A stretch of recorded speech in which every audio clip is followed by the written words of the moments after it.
지난 편 마지막에 저는 고백했습니다. 숨이 턱까지 차오르고 근육이 찢어질 듯 아파도 기꺼이 다시 최대한의 최선을 다하고 싶다고. 다 꺼져버린 줄 알았던 제 안의 엔진을 어떻게 다시 켰는지 그 이야기를 오늘 하겠다고 약속드렸죠. 대체 무엇이 그 지독한 무기력의 늪에서 저를 다시 끌어올렸을까요? 그 불씨의 정체는 다름 아닌 제 안의 시커먼 욕망이었습니다. 근데 처음에는 내 욕망이 뭔지 몰랐습니다. 아니, 정확히는 알지만 스스로 억누르고 살았습니다. 그래서 잘 몰랐습니다. 무슨 말인지 아리송하죠? 지금부터 차분하게 보여드리겠습니다. 에티튜드 7번째 이야기, 욕망의 과목. 바오밥 나무는 아낌없이 주려고 크지 않는다. 지금 시작합니다. 저는 에티튜드를 품고 에티튜드 하는 사람입니다. 그리고 이 영상을 보는 당신도 마찬가지일 겁니다. 자, 여기에서 한 가지 질문을 해보고자 합니다. 당신은 왜 에티튜드를 품었습니까? 너무 범위가 큰 질문이라 답이 어렵다면 조금 더 구체적으로 묻겠습니다. 첫 번째, 이타적인 마음으로 에티튜드를 품었습니까? 말을 풀어보자면 이로울리 다를 타입니다. 다른 타인을 이롭게 하기 위해서 에티튜드를 품었습니까? 아니면 두 번째, 이기적인 마음으로 에티튜드를 품었습니까? 역시 말을 풀어보자면 이로울리 자기 기입니다. 자기 자신을 이롭게 하기 위해서 에티튜드를 품었습니까? 답이 쉽지 않을 겁니다. 만약 답이 쉬웠다면 당신은 당연히 이타적인 것이 정답이라고 생각했을 겁니다. 그렇죠. 우리는 그렇게 배워왔으니까요. 욕심 부리지 마라. 자기 것만 챙기면 나쁜 사람이다. 남을 먼저 생각해야 좋은 사람이다.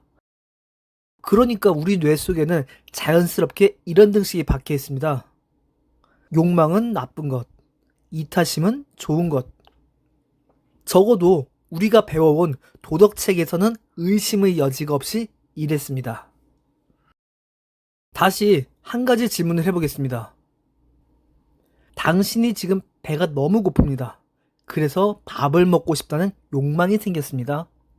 이건 악한 것입니까? 선한 것입니까? 무슨 말도 안 되는 질문인가 싶을 겁니다. 당신이 배가 고프고 당신의 배를 채우는 행위, 남을 위한 이타적인 행위입니까? 아닙니까? 아니죠. 그렇다면 당신 자신을 이롭게 하는 행위입니까? 맞죠. 나를 이롭게 한다. 이로울리 자기 기. 자기를 이롭게 한다라는 것이 이기적이라는 표현입니다. 다시 묻겠습니다. 배가 고파서 밥을 먹는 것은 이기적인 것입니다. 이것은 악한 행위입니까? 선뜻 대답이 안 나올 겁니다. 다시 에티튜드에 대해서 물어볼까요? 당신의 에티튜드가 당신 자신의 욕망을 향하고 있다면 그것은 여전히 죄악이라고 생각하나요? 당신이 성장하고 싶어서 품은 에티튜드, 그것이 도덕적으로 올바르지 못한 것인가요? 머리로는 아니다라고 대답하셨을 겁니다. 좋습니다. 그럼 질문을 살짝 바꿔보겠습니다. 당신의 그 훌륭한 에티튜드, 결국 돈 많이 벌고 싶어서 푸는 거 아닙니까? 어떠신가요? 갑자기 방어막을 치고 싶어지지 않습니까? 흔히들 이럴 때 이렇게 말합니다. 저 돈 벌려고 하는 거 아닙니다. 방금 전까지 내 욕망을 따르는 건 죄가 아니라고 고개를 끄덕이셨으면서 왜 돈이라는 단어 앞에서는 갑자기 타인을 위하는 척 고상하게 포장하고 싶어지는 걸까요? 저는 그랬습니다. 아니, 정확히는 제가 그렇게 말하고 다니던 사람이었습니다. 벌써 20여 년 전 25살쯤에 제가 실제로 은사님께 했던 말입니다. 저 돈 많이 벌려고 사업하는 거 아니에요. 정확하게 이렇게 말하던 사람입니다. 당시 하루에 14시간쯤 일을 했고 대학 수업도 듣고 있었습니다. 하고 싶어서 했고 좋아서 했고 성과가 나는 게 즐거워서 미친 듯이 달리던 때입니다. 그런데 정작 마음 한편은 늘 괴로웠습니다. 누가 봐도 이익을 쫓아 치열하게 살고 있었는데 정작 제 입으로는 아니라고 하고 있었죠. 왜냐하면 욕망은 나쁜 것이라고 믿었으니까요.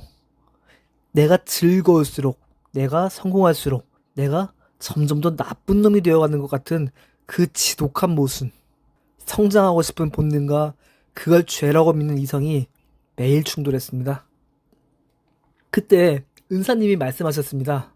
돈을 많이 벌어서 사회적으로 긍정적인 영향을 주는 게 더 좋은 일 아닐까? 제가 뭐라고 답했는지는 정확히 기억이 나지 않습니다. 근데 한 가지 확실한 건 아니라고 우겼던 겁니다. 그 기억만큼은 정확하게 납니다. 틀린 말이 아닌데 맞다고 할 수 없었던 거죠. 그걸 인정하면 돈이 벌고 싶은 것이고 그러면 시커먼 욕망 덩어리인 악인이 되는 것 같았거든요. 내 욕망을 따르고 싶은데 그러면 악인이 되는 이 끔찍한 모순. 저는 이 지독한 마음의 감옥을 무려 20여 년간 품고 살았습니다.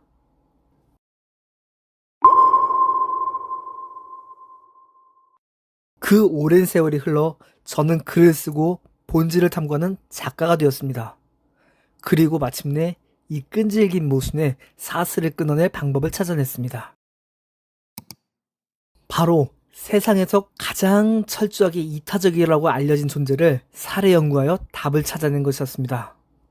욕망이 나쁜 것이고 이타심이 선한 것이라면 우리가 배워온 세상에서 가장 완벽하게 이타적인 존재를 분석해 그 정답을 배워보려 한 겁니다. 그 연구 대상이 무엇이었을까요? 힌트입니다. 늘 그 자리에서 아무런 대가 없이 모든 것을 내어주는 상징. 그리고 나무입니다. 뭘까요? 아낌없이 주는 나무. 이타심의 거목이라 불리는 나무. 바로 바오밥 나무입니다. 제 오랜 모순을 해결해줄 완벽한 정답을 찾았다고 확신했습니다. 그래서 이 존재를 아주 자세히 들여다봤습니다. 바오밥 나무는 열매를 내어주고 잎은 인간의 훌륭한 식재료가 됩니다. 껍질은 기꺼이 벗겨져 섬유가 되고 옷이 됩니다. 이게 전부가 아닙니다. 극심한 건기가 찾아오면 몸통에 수만 리터의 물을 저장해 두었다가 주변 생태계를 살려냅니다. 이것도 전부가 아닙니다. 수천 년의 나이가 되면 스스로 속을 텅 비워냅니다. 그리고 그 마지막 빈 공간마저 세상에 내어줍니다. 실제로 아프리카 짐바브웨에는요, 성인 40명이 한꺼번에 들어가도 넉넉할 만큼 거대하게 속이 빈 바오밥 나무들이 다수 존재합니다. 사람들은 이 나무가 기꺼이 내어준 빈 공간에 진짜로 문을 달고 가재도구를 들여놓습니다. 거친 비바람과 뜨거운 태양을 피할 수 있는 아늑한 집으로 삼아 온 가족이 그 안에서 밥을 먹고 잠을 자며 살아갑니다. 수천 년의 세월을 버티는 생명이 스스로 속을 비워내어 인간이 살아갈 수 있는 따뜻한 방 한 칸을 묵묵히 내어주고 있는 겁니다. 그러니 세상 사람들이 그렇게 부르만 합니다. 아낌없이 주는 나무. 지구상에 존재하는 가장 완벽한 이타적인 존재의 표본. 저 역시 처음에는 그렇게 생각했습니다. 분명히 이 지독하게 아름다운 나무는 철저하게 자기를 희생하는 존재일 거라고. 세상에서 가장 착하고 선한 나무일 거라고 말이죠. 우리가 배워온 세상의 정답대로라면 당연히 그래야만 하니까요. 자신을 희생해야 착한 것이고 오직 남을 위하는 것만이 선한 가치니까요. 눈앞에 보이는 바오밥 나무의 삶은 그 이타심의 숭고한 증거처럼 보였습니다. 바오밥 나무는 대체 어떤 삶을 살아가는 걸까 궁금해졌습니다. 그래서 그가 성장하는 과정을 아주 깊숙이 들여다봤습니다. 실상은 우리가 알던 것과 완전히 다르더군요. 이 나무는 누군가를 위해 자신을 희생하고 있는 게 전혀 아니었습니다. 오히려 이 나무의 생존 방식은 이기심 덩어리이자 지독함 그 자체였습니다. 바오밥 나무는 더 많은 햇빛을 혼자 받기 위해 주변 식물들 위로 제 줄기를 악착같이 밀어 올립니다. 지독한 가뭄이 오면 지하 깊숙한 곳의 물줄기까지 악착같이 빨아들이면서 수만 리터의 물을 자기 몸통에 쓸어 담습니다. 당연히 이 과정에서 누구에게 허락을 받지 않습니다. 또한 이 행위에 누군가를 위하는 마음 따위는 눈꼽만큼도 들어있지 않습니다. 오로지 자기 자신을 이롭게 하기 위한 것일 뿐입니다. 오직 자기 생존과 자기 성장에만 철저하게 몰두해 있는 존재. 바오밥 나무는 이타적이라 알려져 있지만 사실은 철저하게 이기적인 존재였습니다. 우리가 배워온 논리대로라면 이토록 철저하게 이기적인 존재가 지배하는 공간은 완전히 황폐해져야 마땅합니다. 거대한 몸집으로 모든 자원을 독점했으니 주변의 작은 생명들은 전부 말라 죽었어야 맞겠죠. 과연 그럴까요? 현장은 완전히 딴판이었습니다. 바오밥 나무의 주변은 사막화가 되기는커녕 푸른 생명이 가득했습니다. 바오밥 나무 옆에 다른 식물들도 잘만 자라나고 있었습니다. 아니, 오히려 주변보다 훨씬 더 풍요롭고 좋은 환경이 만들어지고 있었습니다. 이것은 역설적이게도 바오밥 나무의 지독한 이기심 덕분이었습니다. 자신이 살아남으려고 지하 수십 미터 아래서 악착같이 끌어올린 물줄기는 주변 땅에 지하수 수위까지 함께 눕혀놓았습니다. 덕분에 뿌리가 얕은 주변 식물들도 가뭄 속에서 덩달아 수분을 얻고 숨을 쉴 수 있게 된 겁니다.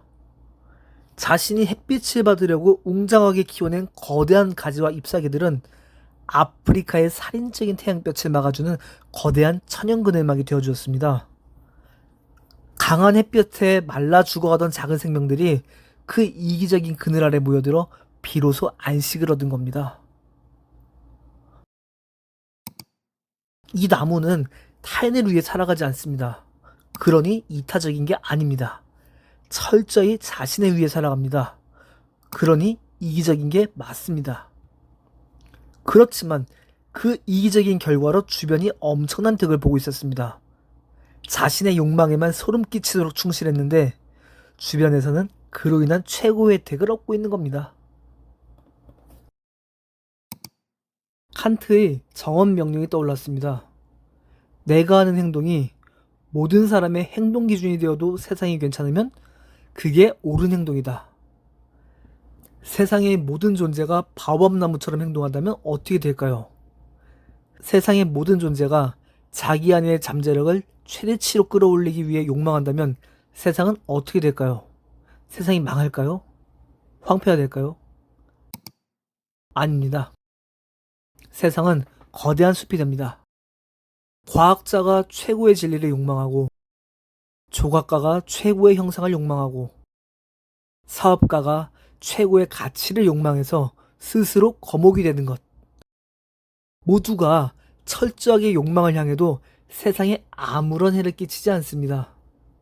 아니, 오히려 각자가 만든 압도적인 성취의 그늘 아래서 세상은 더 풍요로워집니다. 여기까지 도달하자 제 오랜 고민도 모두 해결되었습니다.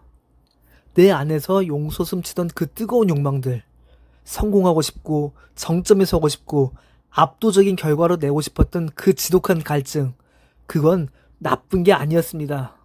욕망 자체가 나쁜 게 아니었던 거죠. 정언 명령과 어긋난 욕망이 나쁜 겁니다. 그러니까 내가 하는 행동이 모든 사람의 행동 기준이 되었을 때 세상이 망가진다면 그건 안 되는 겁니다. 그건 진짜 악입니다. 하지만 바오밥 나무의 애티튜드는 정언 명령과 정확히 궤를 같이 합니다. 그리고 나의 애티튜드 역시 정언 명령과 궤를 같이 합니다.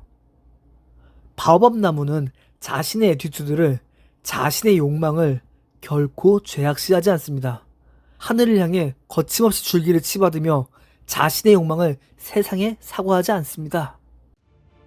그것이 세상의 모든 존재가 스스로 거목이 되는 방법, 정언 명령의 진짜 비밀이었습니다. 이제는 저 역시 마찬가지입니다. 욕망이 나쁜 것이라 믿으며 스스로 브레이크를 밟았던 그 비겁함을 이제는 완전히 던져버리기로 했습니다. 그리고 내 안의 욕망에 가장 정직해지기로 했습니다. 나로서 온전히 서기 위해 기꺼이 애티튜드 하기로 했습니다. 의심의 파도가 덮치는 순간 기억하십시오. 적당히는 겸손함이 아니고 최대한의 최선은 꼴값이 아닙니다.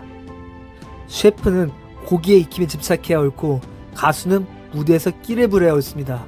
이게 애티튜드입니다. 그리고 당신 안의 애티튜드도 원래 그래야 옳습니다. 그러니 애티튜드를 품었다면 애티튜드 하십시오. 타인이 정해준 태도를 연기하며 숨죽이지 마십시오. 최대한의 최선을 할 수 있는 당신을 응원합니다. 알면 바뀔 수 있습니다. 애티튜드 7화였습니다.